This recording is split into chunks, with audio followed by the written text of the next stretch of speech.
Let's learn about being a Husky hero at assemblies. At assemblies, your voice level should be on 0, silent, 1, whisper, or 2, inside voices. Be respectful, use whole body listening, face the speaker, and stay seated on your bottom. Be respectful.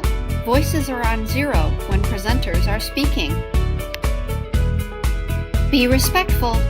Keep your hands and feet to yourself. Be responsible. Come in quietly, exit quietly, and leave your materials in the classroom. Be a good citizen. Show appreciation in a positive and encouraging way. Clap when it's appropriate.